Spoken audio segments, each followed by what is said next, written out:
परंतु सप्ताह के पहले दिन बड़े भोर को वे उन सुगंधित वस्तुओं को जो उन्होंने तैयार की थी लेकर कब्र पर आईं।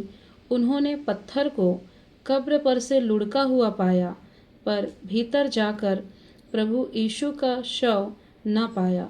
जब वे इस बात से भौचक्की हो रही थीं, तो देखो, दो पुरुष झलकते वस्त्र पहने हुए उनके पास आ खड़े हुए।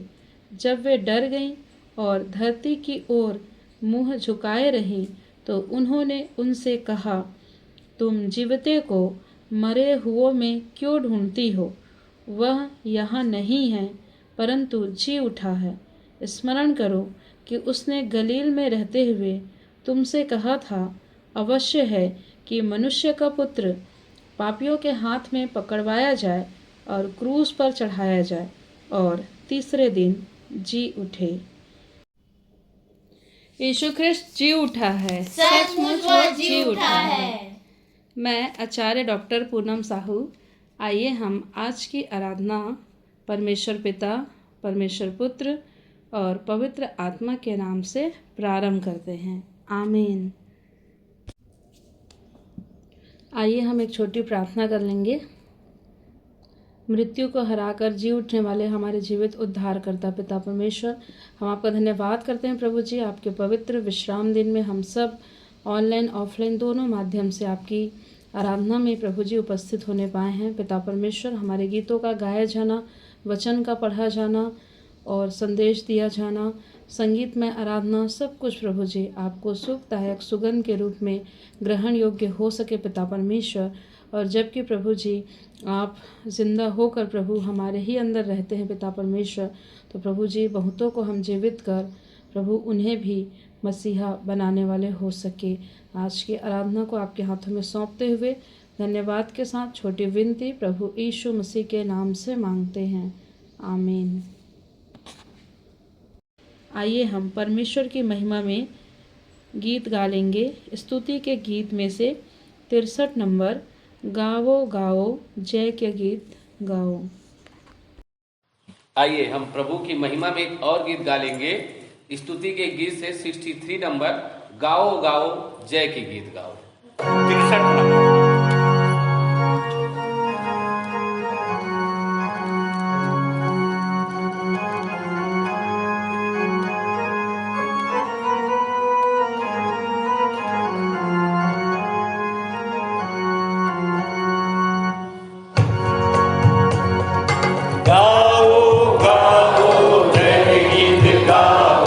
ताली बजा के तुम गाओ, यीशु राज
सभी को जय मसीह की। मेरा नाम सहायक सहचार्य वीरेंद्र साहू है और हम गनियारी कलीसिया से सर्वप्रथम परमेश्वर पिता को हम धन्यवाद देते हैं और अपने अगुओं को भी हम धन्यवाद देते हैं कि हमें इस सप्ताह उत्तरवादी पाठ पढ़ने का यह सुंदर अवसर दिया है।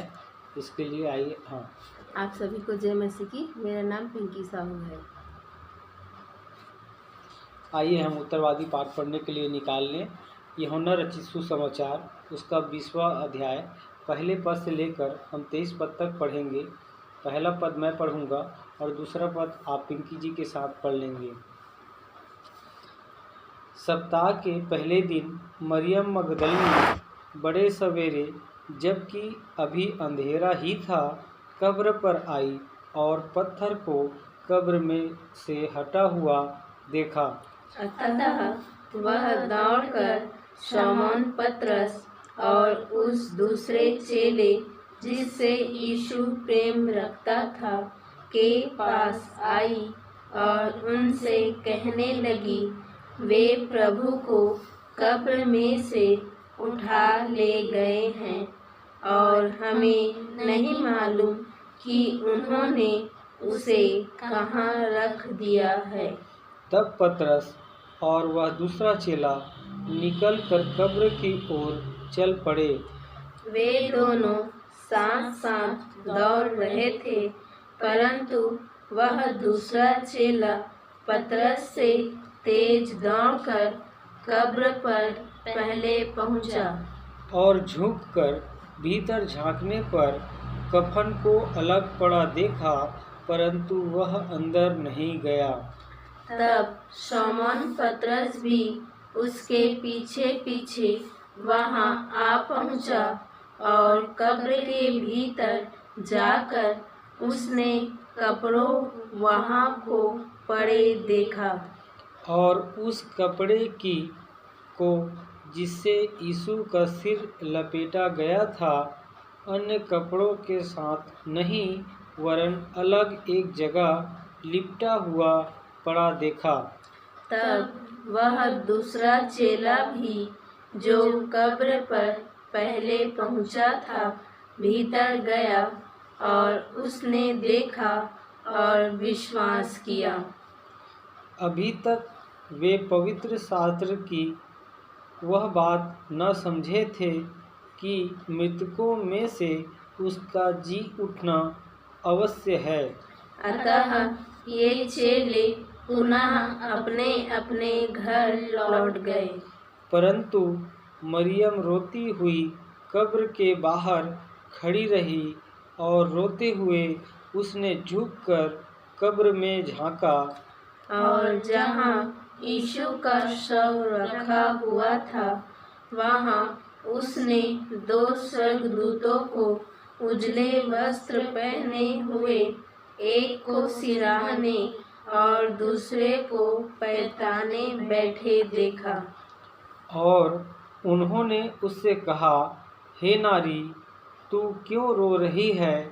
उसने उनसे कहा, इसलिए कि वे मेरे प्रभु को उठा ले गए हैं और मैं नहीं जानती कि उन्होंने उसे कहाँ रखा है। यह कहकर जब वह मुड़ी तो यीशु को वहाँ खड़े देखा और नहीं पहचाना कि यह यीशु था। यीशु ने उससे कहा, हे नारी, तू क्यों रो रही है? तू किसे ढूंढ रही है? उसे माली समझकर उसने उससे कहा, महोदय, यदि आप उसे कहाँ उठा ले गए हैं तो मुझे बताएं कि आपने उसे कहाँ रखा है और मैं उसे ले जाऊंगी। यीशु ने उससे कहा, मरियम। उसने मुड़कर उससे इब्रानी में कहा, रबूनी, जिसका अर्थ है गुरु।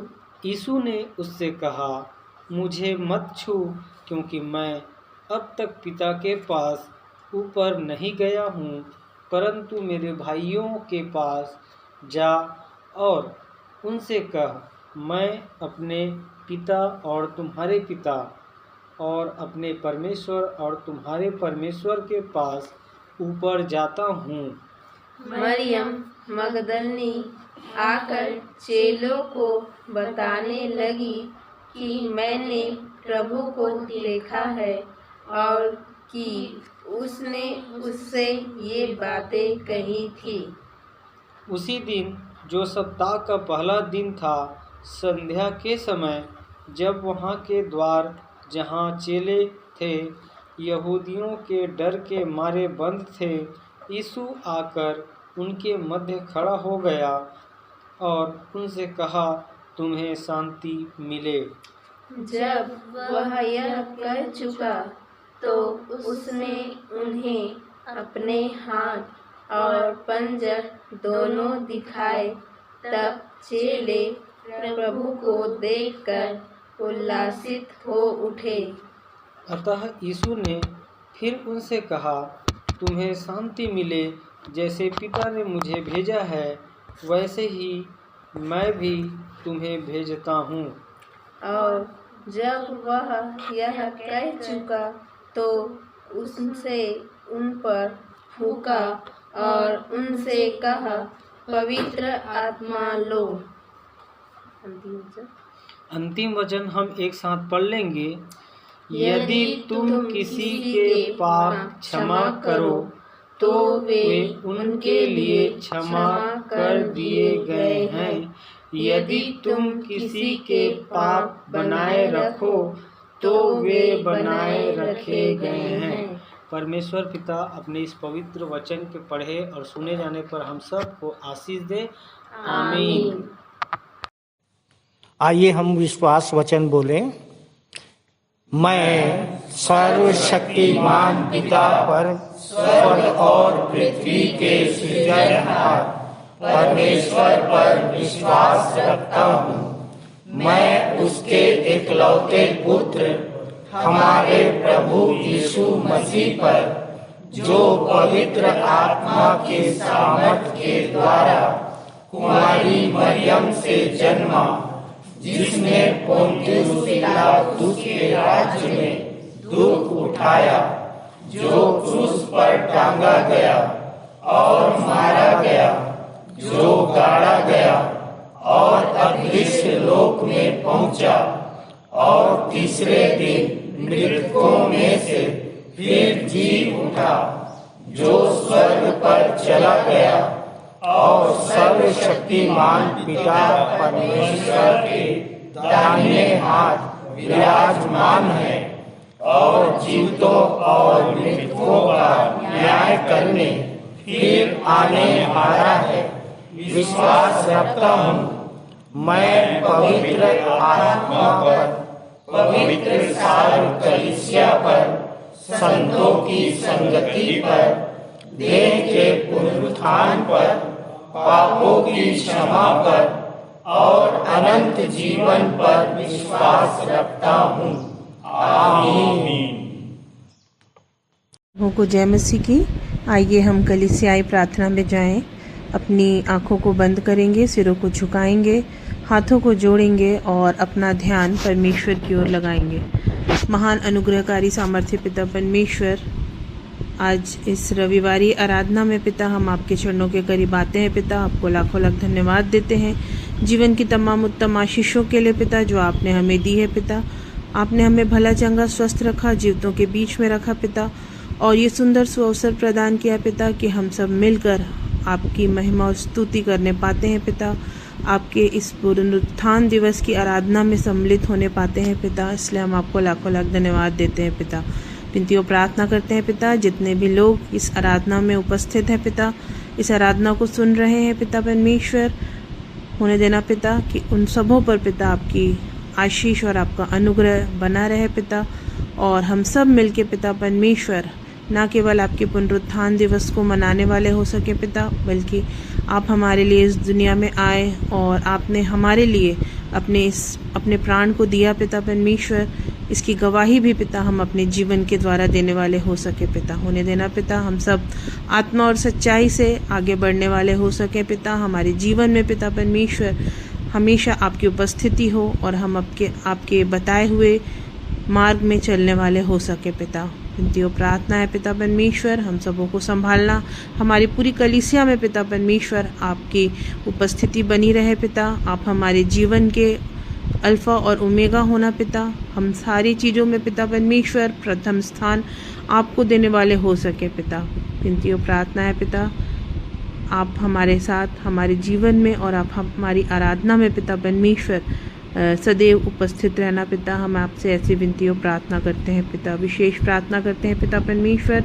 आपने अब तक हमें संभाला है पिता, जबकि अभी जो परिस्थिति चल रही है पिता वो बहुत ही हमारे लिए विकट परिस्थितियां हैं पिता। बहुत सी जगहों में बहुत सताव चलते हैं पिता, और ऐसी स्थिति में भी आपने हमें संभाला है पिता, इसलिए हम आपको लाखों लाख धन्यवाद देते हैं पिता। आपने हमारे लिए ये अवसर निकाला पिता कि हम सब मिल के पिता आपकी आराधना को कर सकें और पुनरुत्थान दिवस में पिता हम सब सम्मिलित हो सकें पिता परमेश्वर। विनती और प्रार्थना है पिता परमेश्वर कि आप हमारे कलीसिया को संभालना पिता, विशेष रूप से कलीसिया के आचार्यों के लिए, अगुओं के लिए प्रार्थना करते हैं पिता। आप उन्हें संभालना पिता और होने देना पिता परमेश्वर कि आपकी आशीष, आपका अनुग्रह हमारी कलीसिया के सारे अगुओं पे बना रहे पिता। आप हमारे आचार्यों के, अगुओं के मार्गदर्शक होना पिता, पथ प्रदर्शक होना पिता परमेश्वर, ताकि वो आपके डर और भय में चलते हुए पिता सारी कलीसिया का संचालन अच्छे से करने वाले हो सके पिता।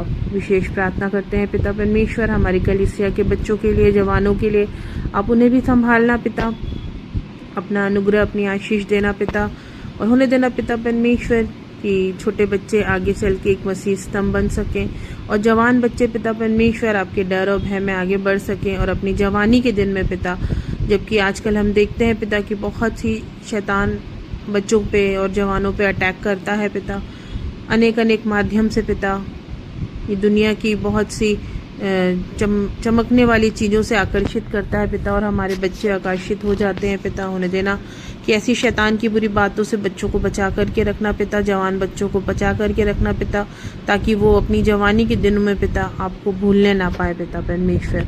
होने देना पिता परमेश्वर हमारी कलीसिया की महिलाओं के भी आप संगो साथ रहना पिता, जबकि ये अपने परिवार का भी संचालन करती हैं और हमारी कलीसिया का भी संचालन करती हैं पिता, उन सबों को भी संभालना। बहुत से महिलाएं हमारे संडे स्कूल के बच्चों को भी पढ़ाती हैं पिता, उन्हें आगे बढ़ाती हैं पिता, उन सबों को भी आप संभालना, अपनी आशीष, अपना अनुग्रह उन पे बनाए रखना पिता।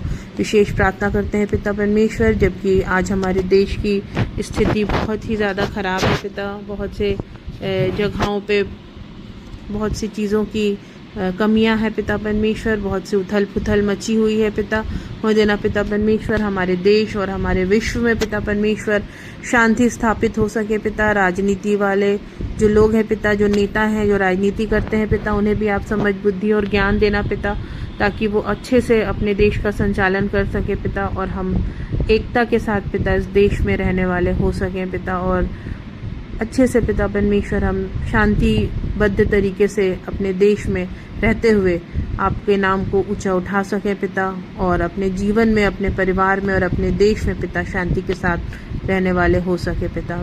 जो प्रार्थना है पिता परमेश्वर, जबकि आज की इस आराधना में हम सम्मिलित हुए हैं पिता, हमारे इस आराधना में पिता परमेश्वर आप हमारी अगुवाई करना पिता। हम जो गीतों को गाते हैं, हम जो वचन सुनते हैं पिता परमेश्वर, और जो भी हम भेंट चढ़ाते हैं और जो भी हम प्रभु भोज लेते हैं पिता, उन सबों पर आपकी आशीष और आपका अनुग्रह हो पिता। आपका वचन आज हमसे बातें करने पाए पिता, हम सब यहाँ से खाली हाथ ना जाएं पिता, बल्कि आपकी आशीष और आपके अनुग्रह और आपके वचन की भरपूरी के साथ हम यहाँ से जाने वाले हो सके पिता परमेश्वर। प्रार्थना और विनती करते हैं पिता परमेश्वर, आप हमारे साथ निरंतर बने रहे पिता, हमारी कलीसिया के साथ आप निरंतर बने रहे पिता। आपने हमें छोड़ा नहीं, हमारी हर परिस्थिति में पिता परमेश्वर आपने हमारी मदद की पिता, इसलिए हम आपको लाखों लाख धन्यवाद देते हैं पिता। आगे भी चाहते हैं पिता कि आप इसी प्रकार हमारी मदद करें, रक्षा करें और रखवाली करें पिता, और आपके डर और भय में हम इसी प्रकार आगे बढ़ते हुए आपकी आराधना और स्तुति करने पाए पिता परमेश्वर, और हम सब मिलके पिता परमेश्वर उस स्वर्गीय मुकाम को पा सके पिता, आपके पास आ सके पिता परमेश्वर। और आपका वचन जो हमसे कहता है पिता, जब आप जा रहे थे, स्वर्गारोहण हो रहा था पिता, और आपका वचन हमसे कहता है, आपने हमसे कहा कि मैं जाता हूँ कि तुम्हारे लिए जगह तैयार करूँ, कि जहाँ मैं रहता हूँ वहाँ तुम भी रहो। हाँ पिता, हम सब उस दिन का इंतज़ार करते हैं पिता, हम सब उस दिन के लिए तैयार कर सकें अपने आप को पिता। और जिस तरह से आपने मृत्यु पे विजय प्राप्त की पिता और स्वर्ग में अपने पिता के पास वापस चले गए, वैसे ही पिता हम भी इस जीवन में पिता अपने उद्धार को प्राप्त करने वाले हो सकें और अंत तक धीरज धर सकें और आपके पास जाने वाले हो सकें पिता। विनती और प्रार्थना है पिता परमेश्वर, हमारी पूरी कलीसिया के संग और साथ रहना पिता। जो भी कमी घटी हमारे जीवन में और हमारी कलीसिया में पाई जाती है पिता, वो आपके पवित्र नाम से दूर की जाने वाली हो सके पिता। और हम सब एक मन एक चित होकर आपकी आराधना स्तुति अपने मृत्यु पर्यंत जीवन में कर सके पिता, और आपका नाम पिता परमेश्वर हम दूर दूर तक जगत के कोने तक पहुंचाने वाले हो सके पिता। ऐसी आपसे विनती और प्रार्थना करते हैं पिता। सारी बातों में सारा आदर गौरव और महिमा आपको देते हैं पिता, और आगे की शेष आराधना को आपके हाथों में समर्पित करते हुए और बड़े ही धन्यवाद के साथ पिता परमेश्वर हम आपको धन्यवाद देते हैं पिता, आपके इस बलिदान के लिए, इस समर्पण के लिए पिता, और पुनरुत्थान के लिए पिता। सारी बातों के लिए आपको धन्यवाद देते हैं पिता, और दुआ को प्रभु यीशु मसीह के धन्य और पवित्र नाम से मांग लेते हैं, आमीन।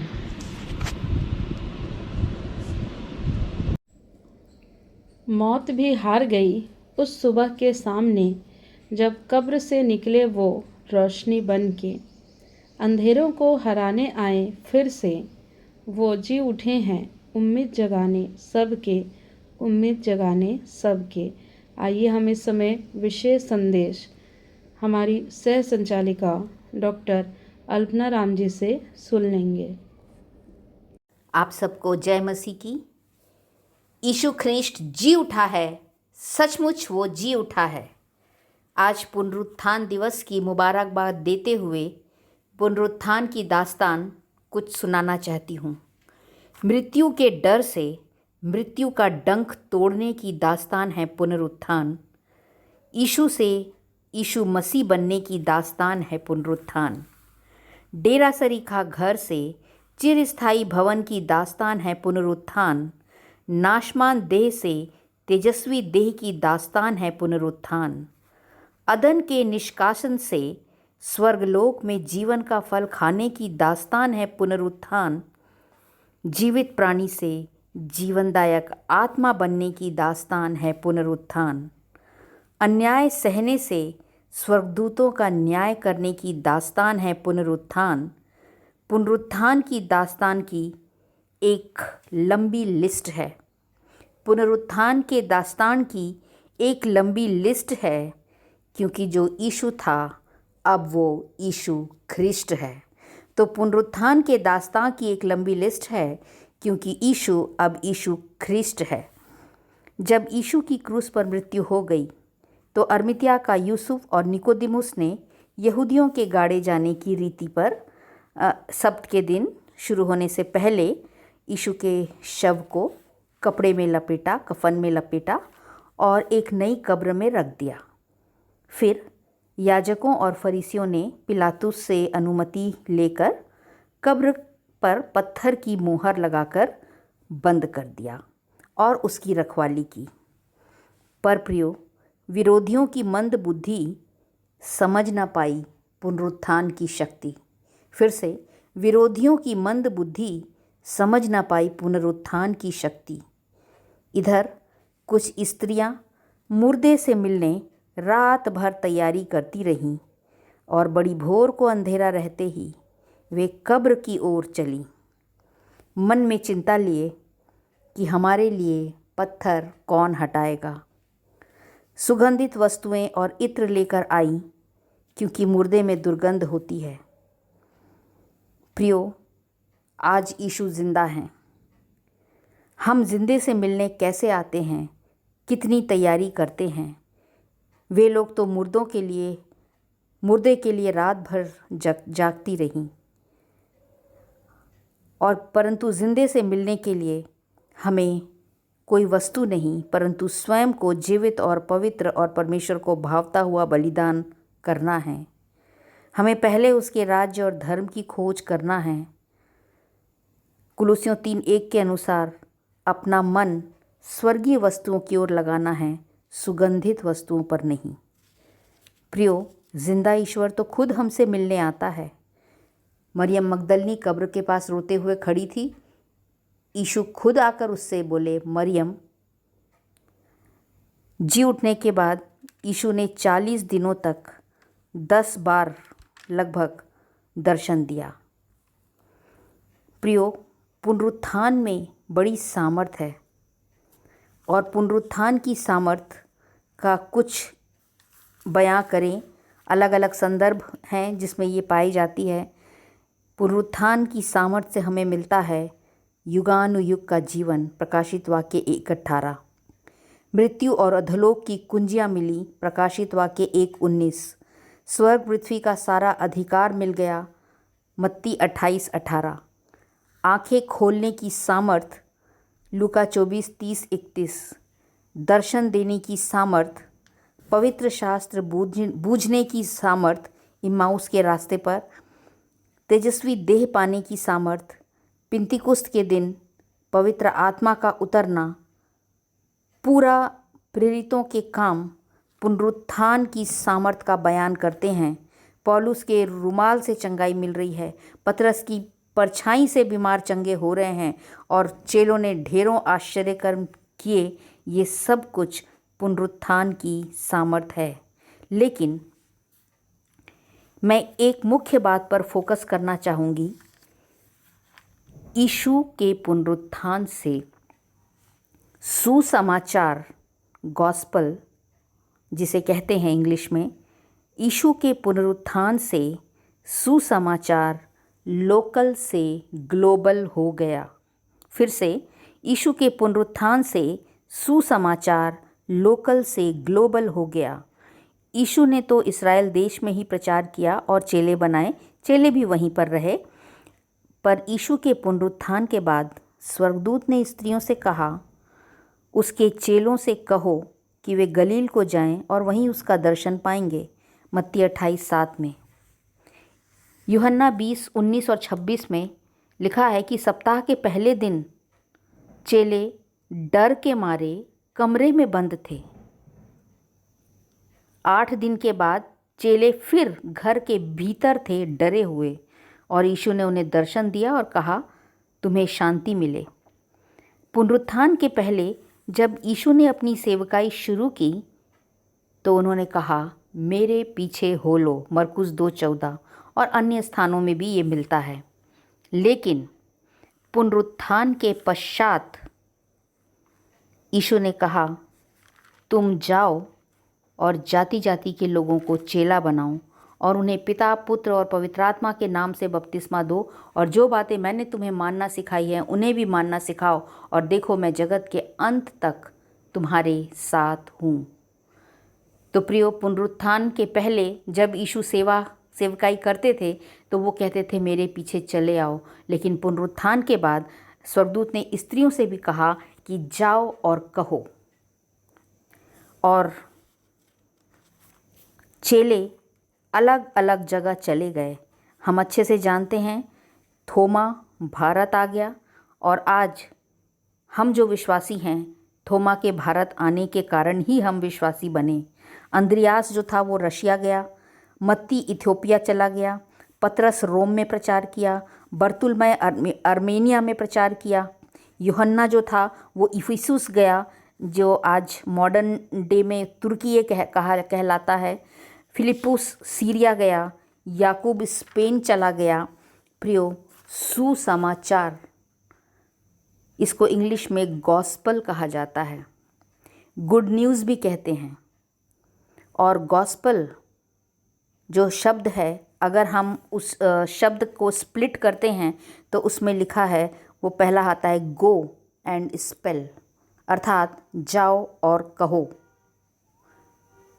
मत्ती 28:6-7 में लिखा है, वो यहाँ नहीं है, परंतु तुम जाकर उसके चेलों से कहो। स्त्रियों से स्वर्गदूत ने कहा। तुम जाकर उसके चेलों से कहो कि वो यहाँ नहीं है परंतु जी उठा है। मरकुस 16:7 में भी स्वर्गदूत ने स्त्रियों से कहा, तुम जाओ उसके चेलों और पतरस से कहो कि वह तुमसे पहले गलील को जाएगा।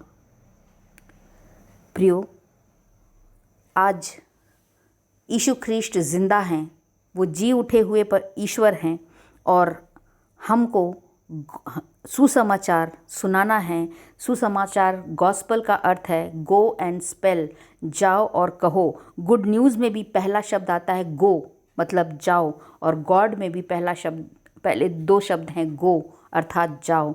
तो प्रियो, जब हम पुनरुत्थान के पश्चात के दिनों में हैं, हमें जाकर सुसमाचार सुनाना है और आत्माओं को जीत कर लाना है। प्रियो, कुछ नारे हैं जो मैं आपके सामने कहूँगी। आप जहाँ जिस स्थान पर हैं वहाँ पर आप भी ये कह सकते हैं, सचमुच वो जी उठा है। हमें मृत्यु की देह से छुड़ाने वो जी उठा है, सचमुच वो जी उठा है। नई वाचा को प्रारंभ करने वो जी उठा है, सचमुच वो जी उठा है। पृथ्वी की छोर तक सुसमाचार पहुँचाने वो जी उठा है, सचमुच वो जी उठा है। हमें अनंत निवासों में ले जाने वो जी उठा है, सचमुच वो जी उठा है। जीवन के वृक्ष का फल खिलाने वो जी उठा है, निश्चय वो जी उठा है। भविष्यवाणियों को पूरा करने वो जी उठा है, निश्चय वो जी उठा है। विधियों के लेख को मिटाने वो जी उठा है, सचमुच वो जी उठा है। मृत्यु का डंक तोड़कर वो जी उठा है, निश्चय वो जी उठा है। राजाओं का राजा, प्रभुओं का प्रभु बनकर वो जी उठा है, निश्चय वो जी उठा है। हमें जैवन से भी बढ़कर बनाने वो जी उठा है, निश्चय वो जी उठा है। आज हम सब के लिए बड़े सौभाग्य की बात है, हमारे पास मुर्दा नहीं परंतु जी उठा हुआ ईश्वर है। आप सबको जय मसीह की। प्रभु भोज विधि का संचालन सह संचालक रेवरेंड श्री आशीष जलाल करेंगे। खुदावन प्रभु यीशु मसीह के मधुर नाम में आप सबको जय मसीह की। मैं आशीष जलाल विश्वासी मंडली बिलासपुर से आप सब सुनने वालों का स्वागत करता हूँ। प्रिय अजीज़ों, मेरे पूरे परिवार की ओर से ईस्टर बहुत बहुत मुबारक हो। क्रिस्ट पुनरुत्थान दिवस की ढेर सारी शुभकामनाएं। यीशु मसीह जी उठा है, हाँ वो निश्चय जी उठा है। प्रिय अजीज़ों, यह समय है प्रभु की मेज में शामिल होने का। इससे पहले कि हम प्रभु की मेज में शामिल हों, मैं एक आयत हम सब के लिए पढ़ना चाहता हूँ। निर्गमन की पुस्तक 12वां अध्याय आयत 13। यहाँ पे परमेश्वर का वचन इस प्रकार से बयान करता है, और जिन घरों में तुम रहोगे उन पर वह लहू तुम्हारे लिए चिन्ह ठहरेगा, अर्थात मैं उस लहू को देखकर तुमको छोड़ जाऊंगा, और जब मैं मिस्र देश के लोगों को मारूंगा तब वह विपत्ति तुझ पर ना पड़ेगी और तुम नष्ट ना होगे। परमेश्वर अपने इन वचनों के द्वारा हम सबको बहुतायत की आशीष दे। प्रिय अजीज़ों, एक समय था जब इजरायली लोग मिस्र में गुलाम थे। वे दुख, पीड़ा और बंधन में जीवन जी रहे थे। चारों ओर अंधकार था, कहीं कोई आशा दिखाई नहीं देती थी। तब परमेश्वर ने उनकी पुकार सुनी और उन्हें उस गुलामी से छुड़ाने का निश्चय किया। उन्होंने स्वतंत्रता की ओर ले जाने के लिए परमेश्वर ने मूसा के द्वारा एक आज्ञा दी। उसने कहा, हर एक परिवार एक मेमना ले, उसे बलि करे और उसका लहू अपने घर की चौखटों पर लगाए। ध्यान दीजिए, परमेश्वर ने यह नहीं कहा कि जब मैं तुम्हारी धार्मिकता देखूंगा, जब मैं तुम्हारे अच्छे अच्छे कामों को देखूंगा तो छोड़कर चला जाऊंगा। नहीं प्रियो अजीजों, उसने कहा जब मैं लहू देखूंगा, बलिदान किए गए मेमने का लहू। उस रात चाहे घर में मूसा जैसा महान व्यक्ति क्यों ना हो, जिसकी धार्मिकता इतनी ऊंची थी कि वह खुदा को आमने सामने देखता था, या कोई साधारण इंसान, अगर लहू नहीं होता तो मृत्यु आती, और अगर लहू होता तो बचाव होता। उद्धार इस पर निर्भर नहीं कि घर में कौन है, बल्कि इस पर कि लहू लगा है या नहीं।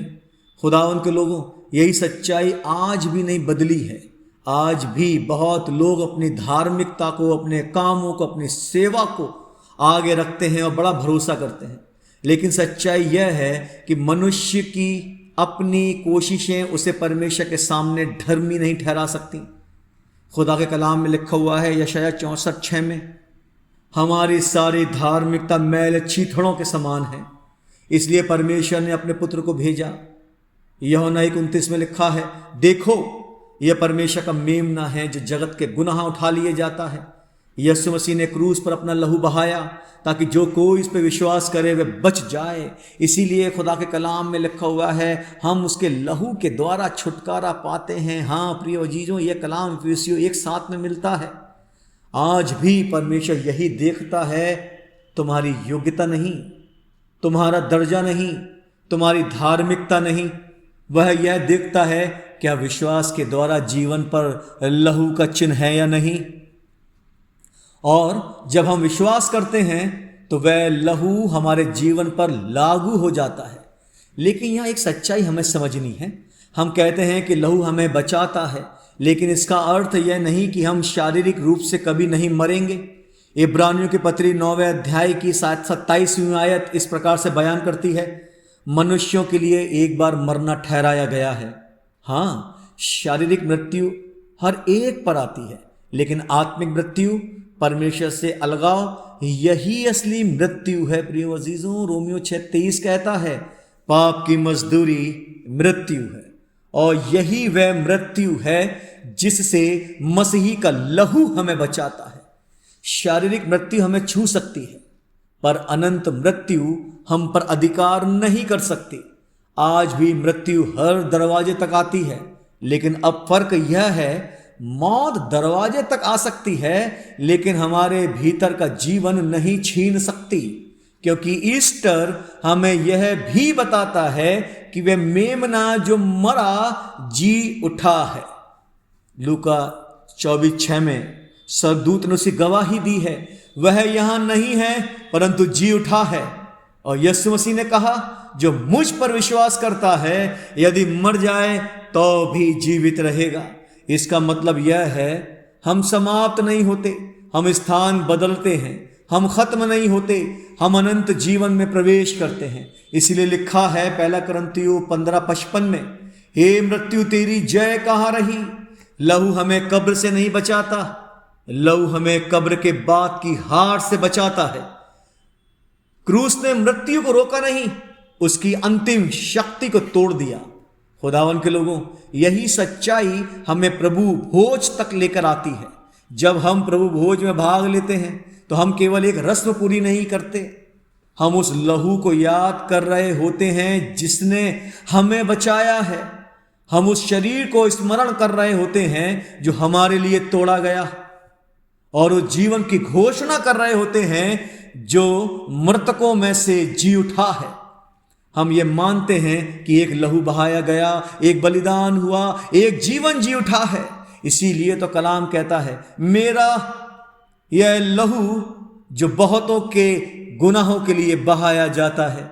इसलिए आज प्रश्न यह नहीं कि तुम कितने अच्छे हो, प्रश्न यह है क्या उस लहू का चिन्ह तुम्हारे जीवन पर है, और यदि है तो मृत्यु तुम्हें हरा नहीं सकती, क्योंकि जीवन तुम्हारे भीतर है। वो जीवन है खुदावन यीशु मसीह। हम केवल लहू से बचाए नहीं गए, हम पुनरुत्थान से जीवित किए गए हैं। खुदावन के लोगों, इन छोटे से मनन के द्वारा आप सबको खुदावन बहुत आयत की आशीष दे। यीशु मसीह जी उठा है, हाँ वो निश्चय जी उठा है। शालोम, जय मसीह की। आइए हम अपनी अपनी भेंटों एवं धन्यवादी भेंटों को देने के द्वारा परमेश्वर की महिमा करेंगे और स्तुति के गीत में से गा लेंगे 254 नंबर, बरकतों की बात आज हो जाए, और तत्पश्चात प्रार्थना करने में अगुवाई करेंगे आचार्य श्री प्रवीण जैसल। आइए हम सब परमेश्वर के सामने अपनी भेंट को अर्पित करें, और इसके लिए हम गीत निकाल लेंगे स्तुति के गीत से, गीत का नंबर 254, बरकतों की बात आज हो जाए।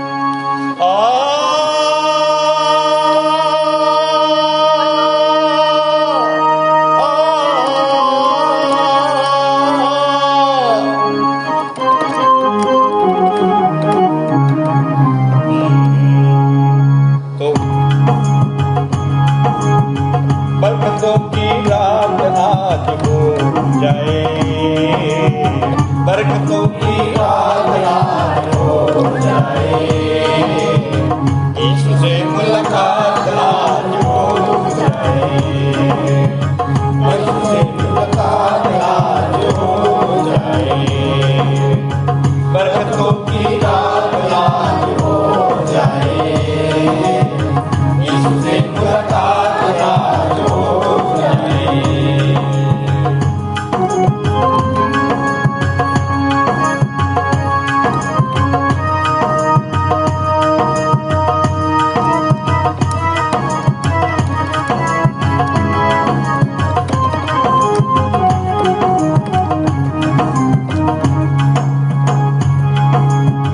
तौबा का ऐसा नजारा दोस्तों, तौबा का ऐसा नजारा दोस्तों, तौबा का ऐसा नजारा दोस्तों, तौबा का ऐसा नजारा दोस्तों, तौबा का ऐसा नजारा दोस्तों, आंसुओं के साथ आज हो जाए, आंसुओं के साथ आज हो जाए, यीशु से मुलाकात आज हो जाए, बरकतों की रात आज हो जाए, यीशु से मुलाकात आज हो जाए।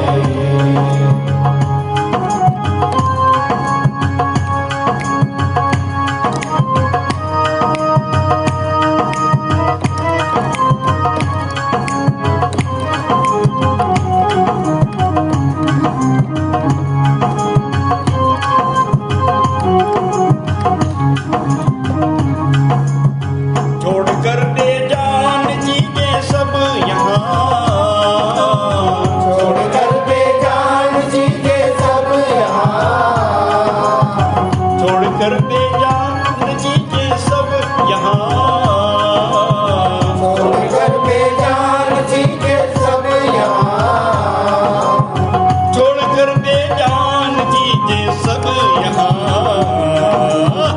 बस उसी की याद आज हो जाए, बस उसी की याद आज हो जाए, यीशु से मुलाकात आज हो जाए, बरकतों की रात आज हो जाए, यीशु से मुलाकात आज हो जाए।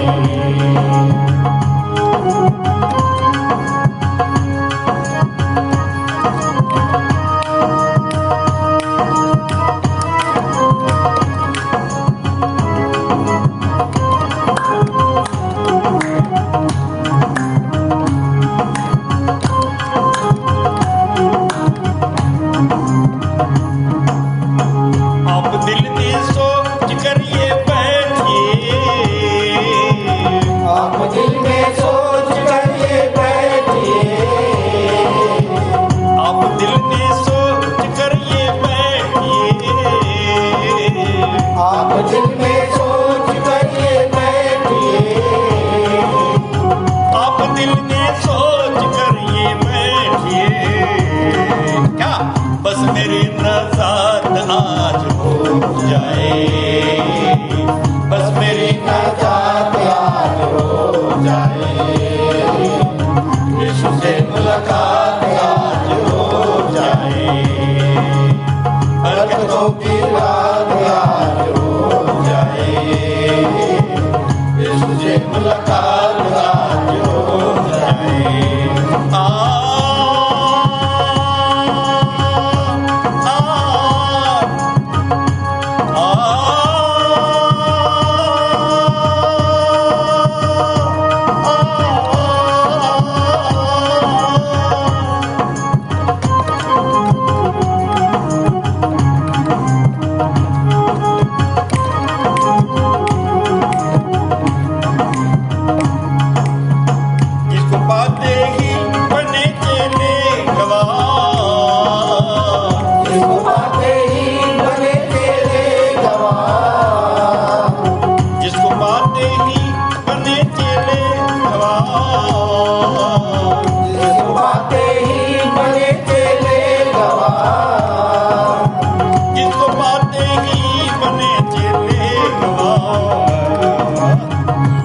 रोगियों पर साथ आज हो जाए, यीशु से मुलाकात आज हो जाए, बरकतों की रात आज हो जाए, यीशु से मुलाकात आज हो जाए, बरकतों की रात आज हो जाए, यीशु से मुलाकात आज हो जाए।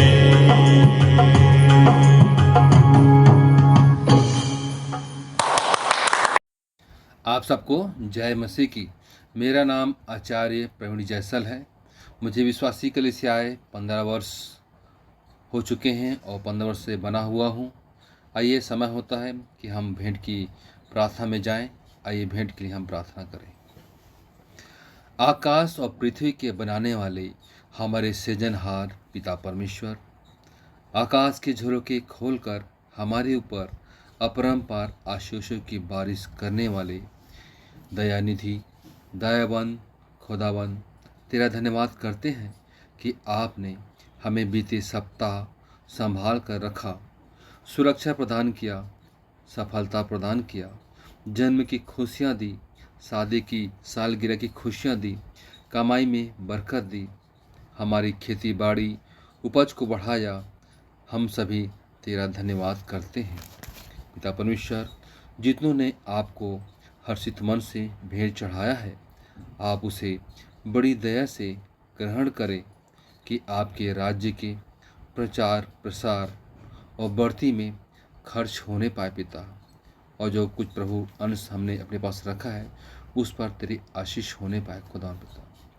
खुदावन पिता परमेश्वर, हमें मौद्रिक मानसिकता से बचा कर रखना खुदावन प्रभु, और निर्बलता में सामर्थ्य की सिद्धि को प्राप्त करने पाए खुदावन प्रभु, और अपने आप को जीवित पवित्र और आपको भावता हुआ बलिदान करके चढ़ाने पाए खुदा।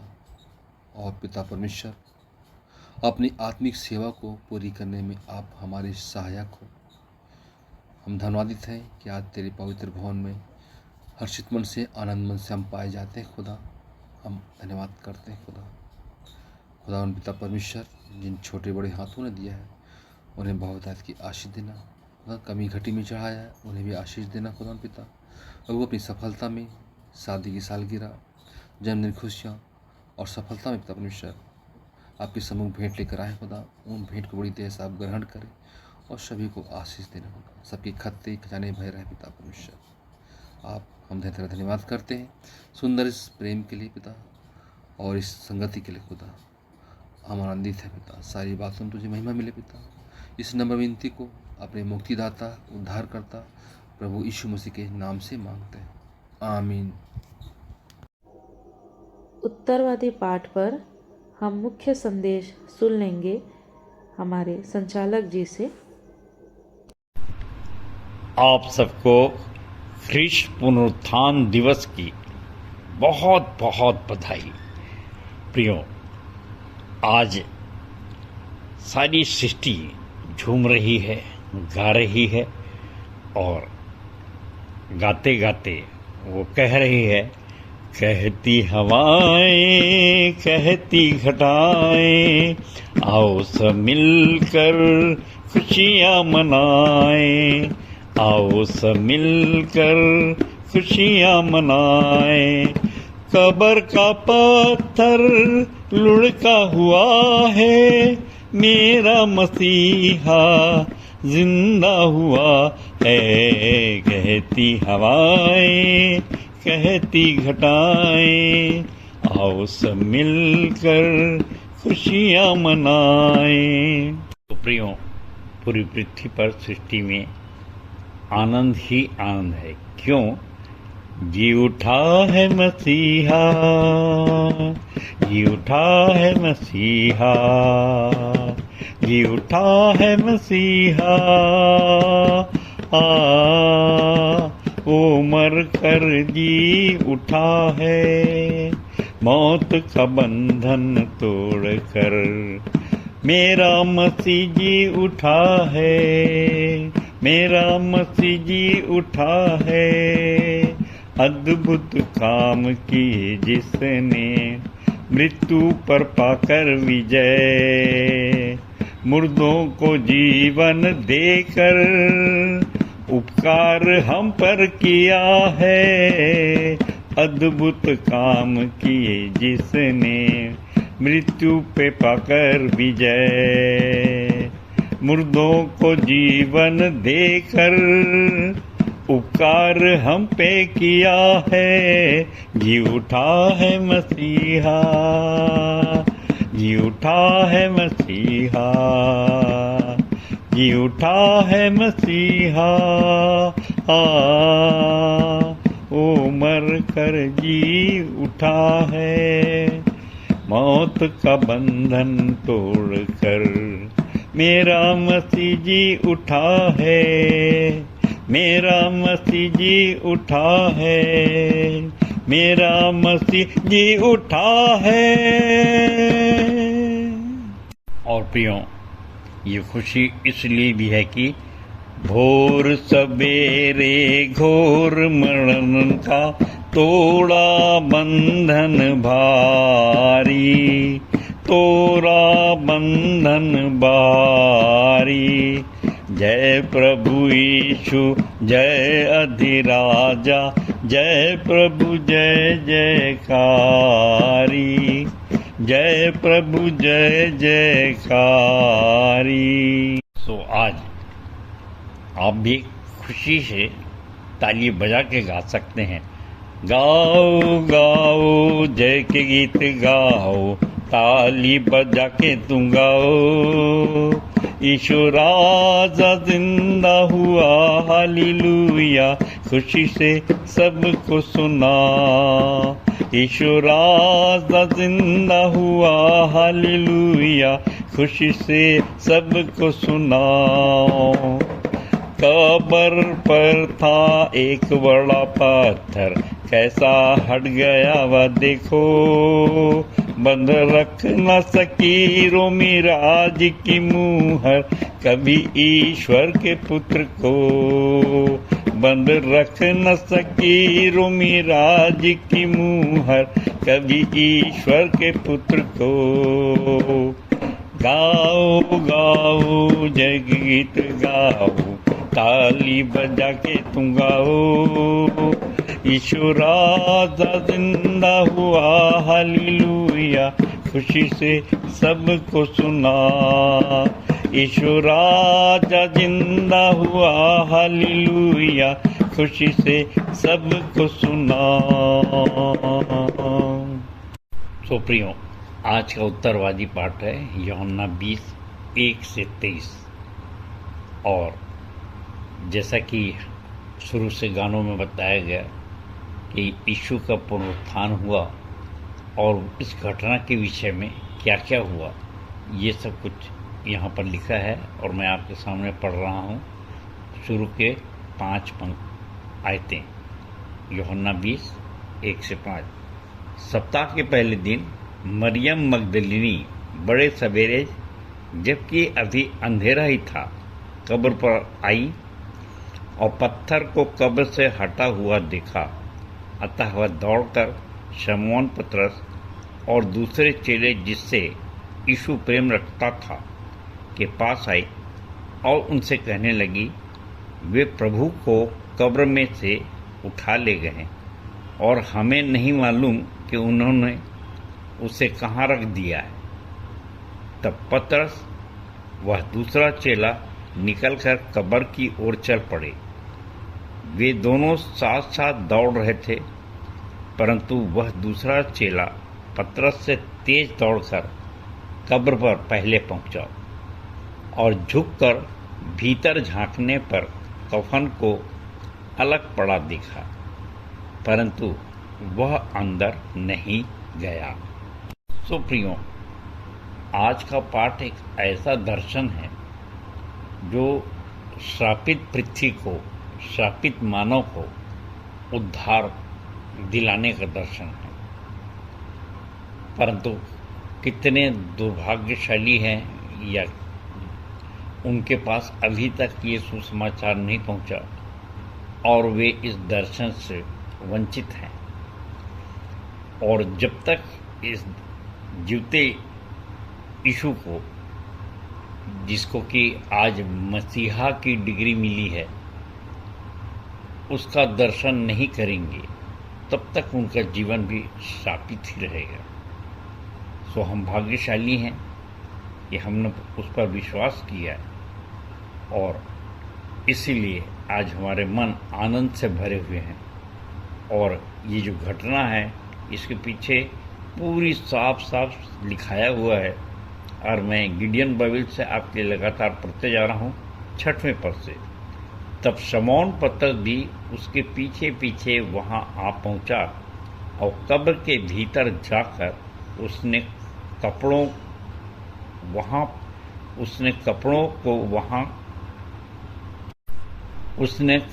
को वहाँ पड़े देखा और उस कपड़े को जिससे यीशु का सिर लपेटा गया था अन्य कपड़ों के साथ नहीं, वरन अलग एक जगह लिपटा हुआ पड़ा देखा।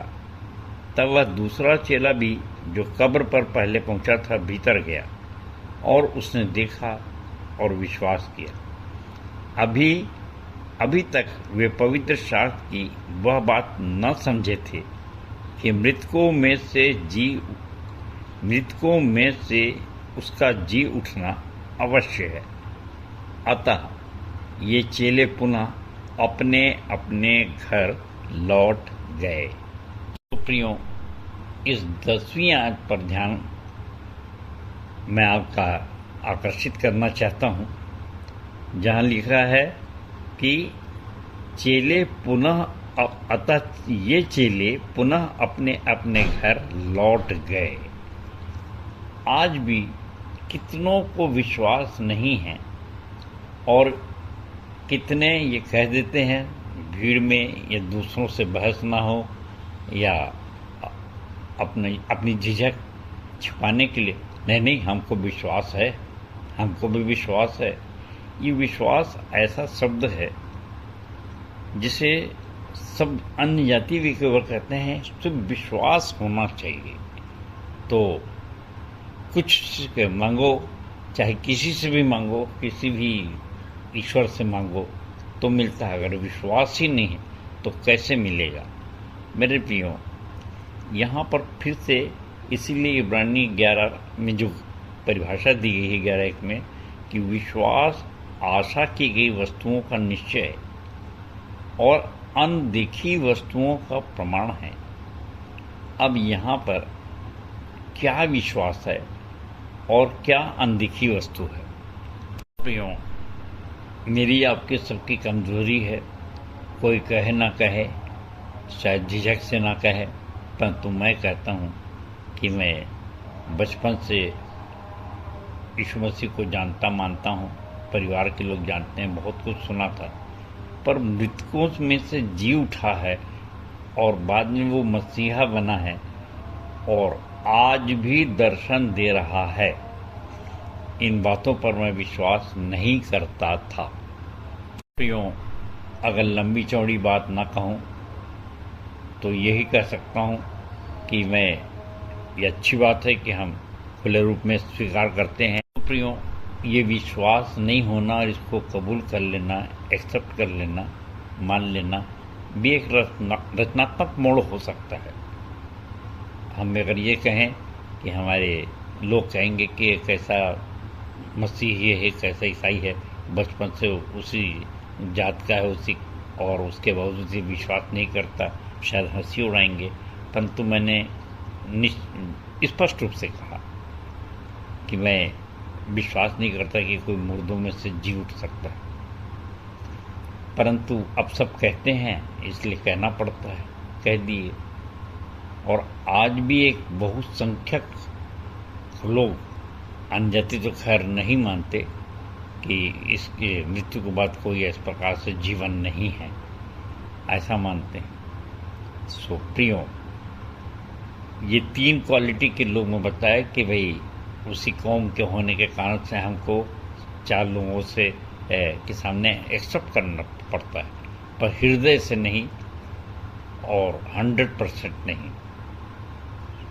सो मैंने निश्चय किया कि क्यों ना स्वयं इसे प्रैक्टिकल किया जाए, स्वयं ये कार्य किया जाए और प्रार्थना की जाए कि प्रभु मुझको भी मृत्यु से उस पार जीवन दिखा।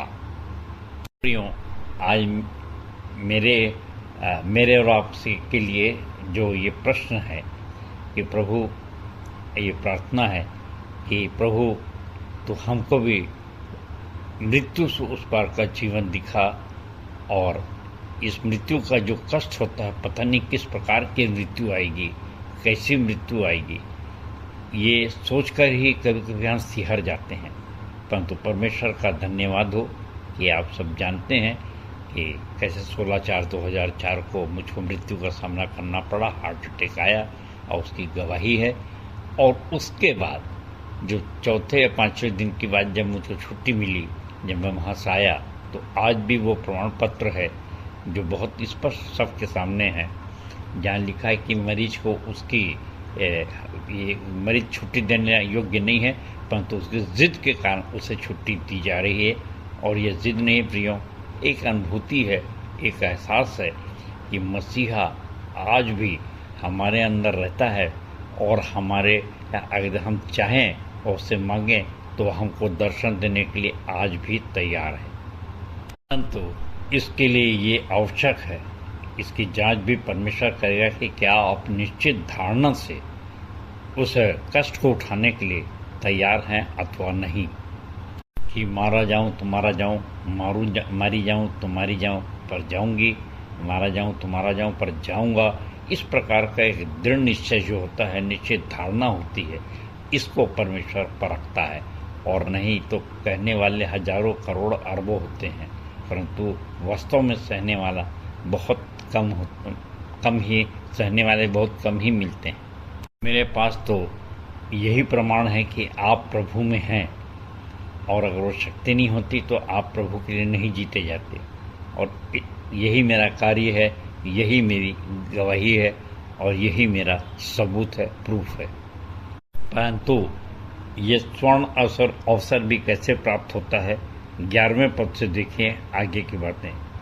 परंतु मरियम रोती हुई कब्र के बाहर खड़ी रही और रोते हुए उसने झुककर कब्र में झांका, और जहां यीशु का शव रखा हुआ था वहां उसने 2 स्वर्गदूतों को उजले वस्त्र पहने हुए, एक को सिराहने और दूसरे को पैताने बैठे देखा। अब हम संदेश के दूसरे भाग में हैं और आज का जो उत्तरवादी पाठ है यूहन्ना 20 ख्रीष्ट पुनरुत्थान दिवस पर। और मैं आपके सामने पिछले भाग में 12 तक के पद पढ़े हैं, 20 का 12, 13वां से पढ़ रहा हूँ। और उन्होंने उससे कहा, हे नारी, तू क्यों रो रही है? उसने उनसे कहा, इसलिए कि वे मेरे प्रभु को उठा ले गए हैं और मैं नहीं जानती कि उन्होंने उसे कहाँ रखा है। वह कहकर जब वह मुड़ी तो यीशु को वहाँ खड़े देखा और नहीं पहचाना कि वह यीशु था। यीशु ने उससे कहा, हे नारी, तू क्यों रो रही है? तू किसे ढूंढ रही है? उसे माली समझकर उसने उससे कहा, महोदय, यदि आप उसे कहीं उठा ले गए हैं तो मुझे बताएं कि आपने उसे कहाँ रखा है और मैं उसे ले जाऊंगी। यीशु ने उससे कहा, मरियम। उसने मुड़कर उससे इब्रानी में कहा, रबुनी, जिसका अर्थ होता है गुरु।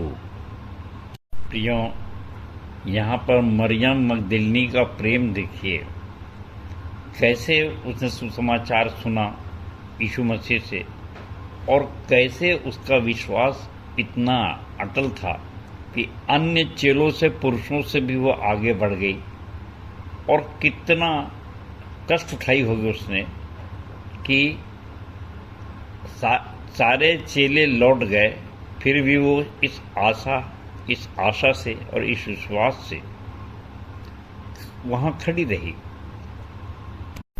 और चूंकि वो अड़ी रही, खड़ी रही और उसको विश्वास था, पर इतना भी विश्वास नहीं था कि यीशु जिंदा और इस प्रकार से दर्शन देंगे। परंतु देखे कि वो दर्शन पा गए और दर्शन पाने वाले में पहली महिला थी। और प्रियों, यहाँ पर मुझको ये कहते हुए भी संकोच नहीं होता कि उसको जितना विश्वास था, यीशु के सगे भाइयों को भी इतना विश्वास नहीं था। और इसलिए ये जो प्रेम है, यीशु मसीह को कहना पड़ा कि जहाँ कहीं जब उसने इत्र डाली थी, तो जहाँ कहीं प्रेम की चर्चा होगी तो या सुसमाचार का प्रचार होगा, वहाँ इस घटना का जिक्र होगा। और निश्चित रूप से खुशी के मारे वो उछल गई होगी, पागल जैसे हो गई होगी, अपना बेकाबू हो गई होगी, अपने आप को रोक नहीं पा रही है, इतनी उमंग से भरी हुई है। और फिर उसने कहा शत्रुओं पर, यीशु ने उससे कहा, मुझे मत छू, क्योंकि मैं अब तक पिता के पास ऊपर नहीं गया हूँ, परंतु मेरे भाइयों के पास जा और उससे कहे, मैं अपने पिता और तुम्हारे पिता और अपने परमेश्वर और तुम्हारे परमेश्वर के पास ऊपर जाता हूँ। तो प्रियों, इसमें दो मत नहीं कि वो पैर को भी छू रही है, पैर को भी छू रही होगी और शायद आलिंगन भी करना चाहती हो। और ये कैसे, इस पागलपन के लिए यीशु मसीह ने उसे कैसे रोका और क्यों रोका। मरियम मगदलिनी का ये प्रेम देखिए प्रियों, कि जीते जी तो हम प्रेम करते हैं, पर मुर्दे से भी वो कैसा प्रेम करती थी। 15वें पद में हमने देखा, तो मैं फिर पढ़ रहा हूँ। यीशु ने उससे कहा, हे नारी, तू क्यों रो रही है? तू किसे ढूंढ रही है? उसे मालिश समझकर उसने कहा, महोदय, यदि आप उसे कहीं उठा ले गए हैं तो मुझे बताएं कि आपने उसे कहाँ रखा है, मैं उसे ले जाऊंगी।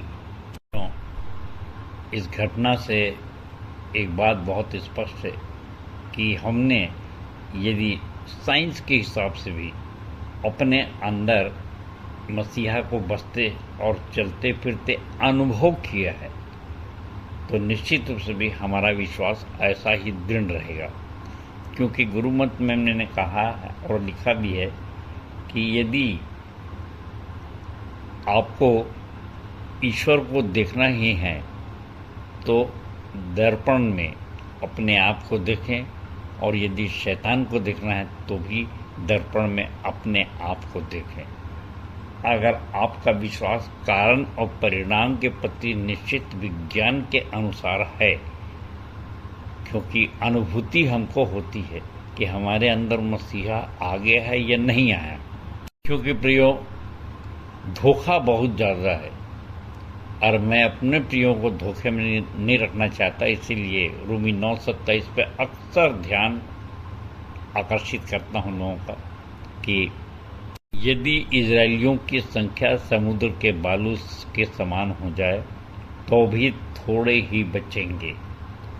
क्योंकि विश्वास के बारे में सब कहते हैं कि हमें विश्वास है, हमें विश्वास है, परंतु अनुभूति की बात है कि हम इस बात को अनुभव कैसे कर सकें कि हमारे अंदर मसीहा है, कार्य कर रहा है कि नहीं कर रहा है। हम प्रति सप्ताह एक गाने गाते हैं अंत में समर्पण का गीत कि मुझ में यीशु की शोभा दिखाई दे। सो प्रियो, हम किस हद तक विश्वासी हुए हैं इसकी जांच स्वयं को करना है। अपने आप को जांचो और परखो, देखो तुम्हें मसीह का मन है कि नहीं, नहीं तो तुम निकम्मे हो, ऐसा वचन कहता है 2 कोरिन्थियों 13:5 में। तो प्रियो, सारांश में ये बात घटना ऐसी है कि यहाँ पर नए पुनरुत्थित प्रभु के यीशु के नए संबंध के कारण अब नया पुनरुत्थान किया हुआ यीशु है, आप प्रभु के रूप में है, मसीहा बन गया है, अब वो तेजस्वी हो गया है और इसके कारण से यीशु का यह कहना कि मत छू, अभी मैं पिता के पास नहीं गया, उपयुक्त था। प्रियों, यहाँ एक बात और रखना चाहूँगा इस संबंध में, जो भी मुझसे बात करना चाहते हैं या कोई तर्क है या कोई जानकारी है तो अवश्य दें। परंतु ये जो मरियम मगदलिनी थी, संभवतः इसका यहाँ पर जो दर्शन करने आई तो नाम तो है, परंतु ये कौन सी स्त्री थी, इस संबंध में यूहन्ना 8:1-11 में, जिसमें 7 दुष्ट आत्माएं जिसमें से निकाली थी और पत्थरवाह से जिसको बचाया था व्यभिचार के आरोप में, क्या ये वही थी? और इस संबंध में बहुत कुछ नाम नहीं दिए गए हैं, बहुत स्पष्ट नहीं, परंतु संभवतः कहते हैं टीकाकार कि ये वही स्त्री थी। संदर्भ, इसके संबंध में बहुत से संदर्भ हैं, पर मैं टीकाकारों की टिप्पणी देखा, संभवतः कह करके वे आगे कुछ नहीं कहते हैं। सो हम भी दावे के साथ नहीं कह सकते, परंतु आप इसकी और कोई अगर टिप्पणी आपके पास है या कोई पुख्ता जानकारी है तो अवश्य ही शेयर करें, बांटें। इसके पश्चात यीशु मसीह का दर्शन देना पुनरुत्थान के बाद 19वां से है। उसी दिन जो सप्ताह का पहला दिन था, संध्या के समय, जब वहाँ के द्वार जहाँ चेले थे यहूदियों के डर के मारे बंद थे, यीशु आकर उनके मध्य खड़ा हो गया और उनसे कहा, तुम्हें शांति मिले। जब वह यह कह चुका तो उसने अपने हाथ और पंजर दोनों दिखाए। तब चेले प्रभु को देखकर उल्लासित हो उठे। तब यीशु ने फिर उनसे कहा, तुम्हें शांति मिले। जैसे पिता ने मुझे भेजा है वैसे ही मैं भी तुम्हें भेजता हूँ। और जब वह यह कह चुका तो उसने उन पर फूंका, उनसे कहा, पवित्र आत्मा लो। यदि तुम किसी के पाप क्षमा करो तो वे उनके लिए क्षमा कर दिए जाएंगे। यदि तुम किसी के पाप क्षमा करो तो वे उनके लिए क्षमा कर दिए गए हैं। यदि तुम किसी के पाप बनाए रखो तो वे बनाए रखे गए हैं। इसके पश्चात प्रियों, थोमा का अविश्वास है और यहाँ पर यीशु मसीह ने 29वें पद में कहा, धन्य है जो बिना देखे विश्वास करते हैं। यीशु ने उससे कहा, क्या तुमने इसलिए विश्वास किया है कि मुझे देखा है? धन्य हैं वे जिन्होंने मुझे नहीं देखा फिर भी विश्वास किया।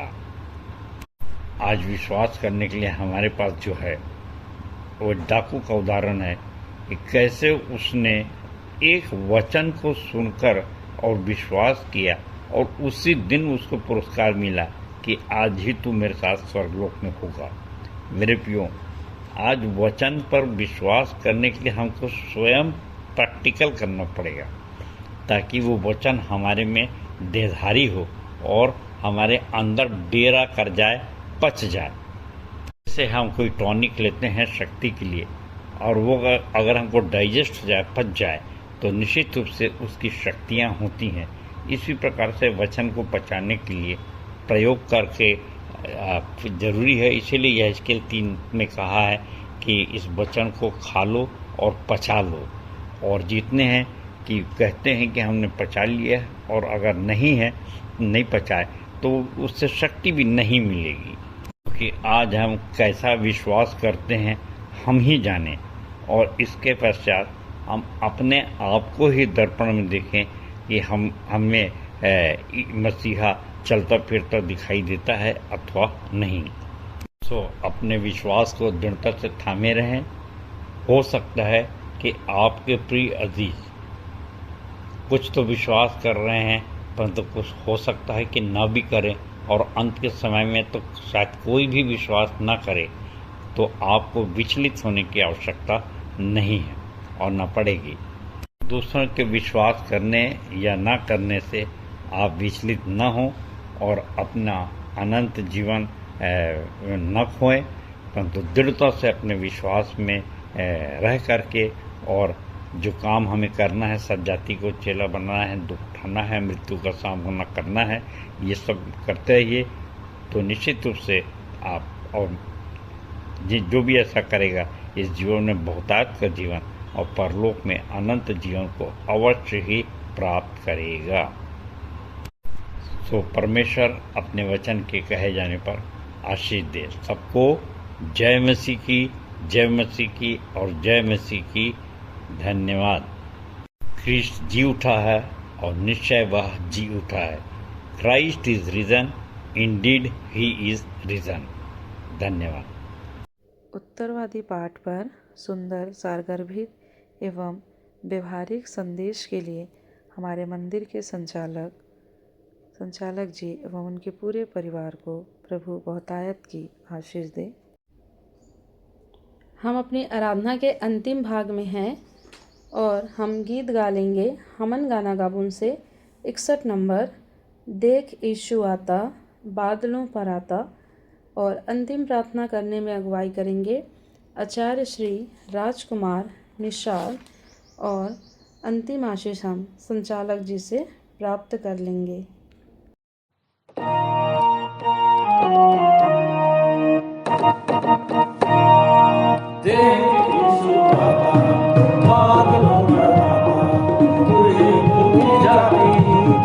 समय सब आता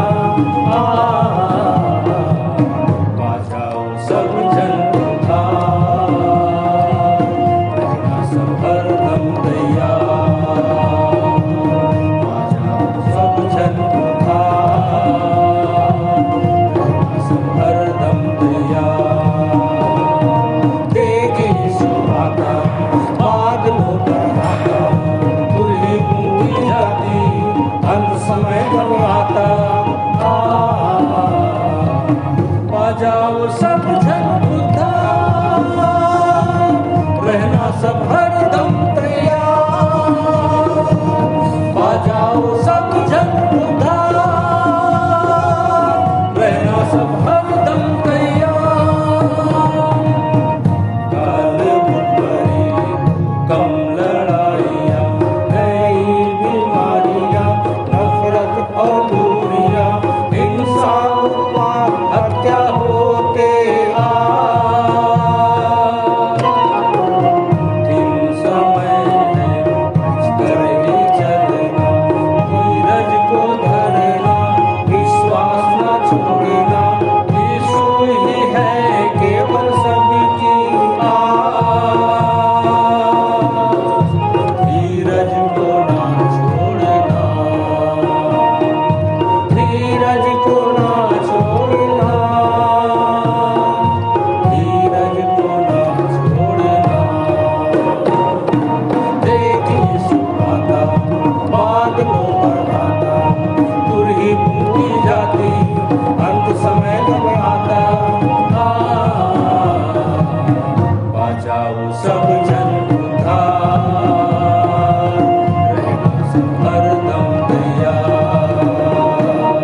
मेरा नाम आचार्य राजकुमार निषाद है।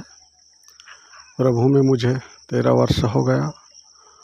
मैं प्रभु का धन्यवाद करता हूँ, यह सुंदर प्रार्थना करने का अवसर दिया है। धन्यवाद करते हैं पूरे संचालक मंडल के लिए। पिता परमेश्वर, हम धन्यवाद करते हैं आज पवित्र दिन के लिए, विश्राम दिन में हम सबको संभाल के बचाया है।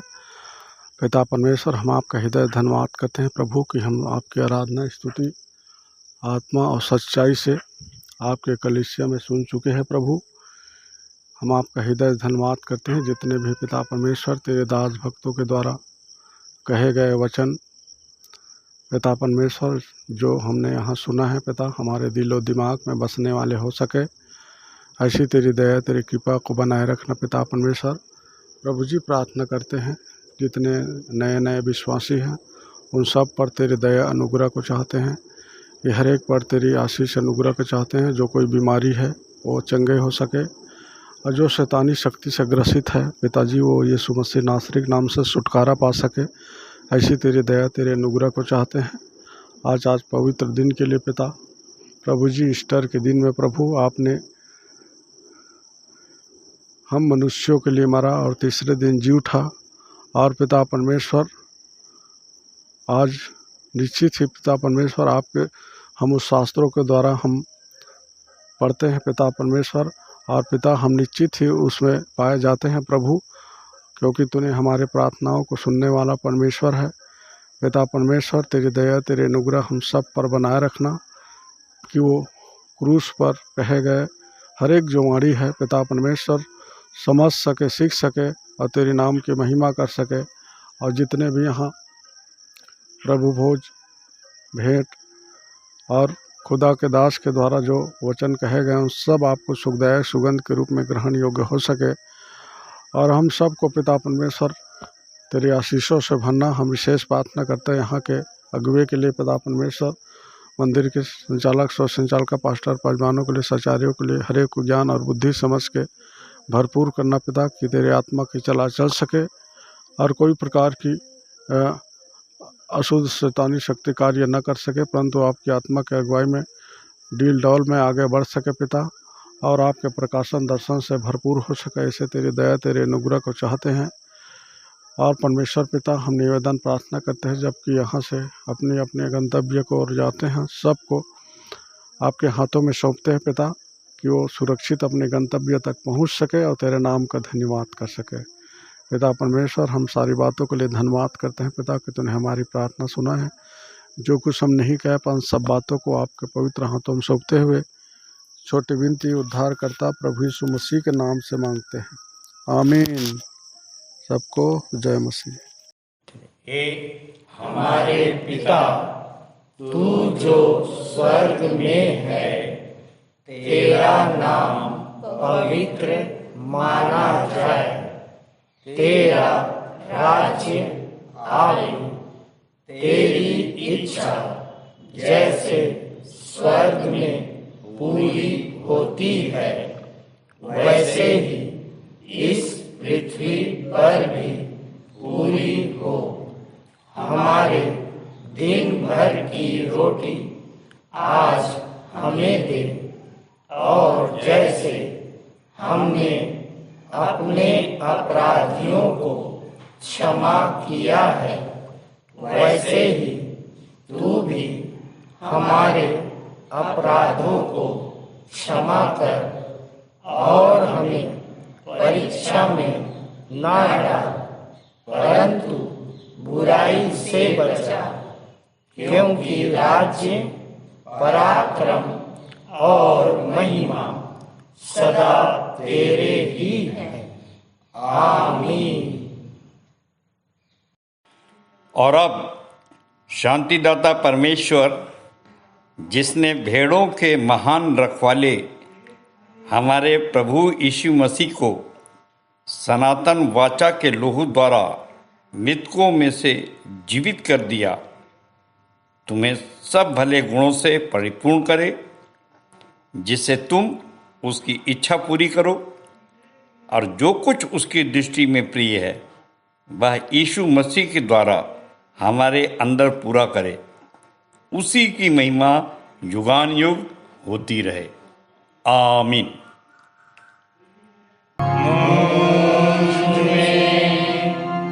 यीशु की शोभा दिखाई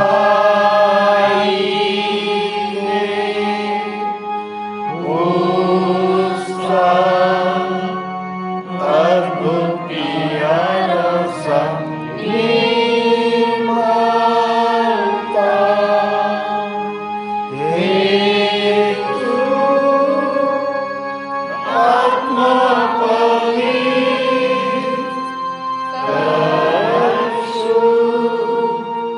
मेरा शरीर मुझ में यीशु की शोभा दिखाई दे।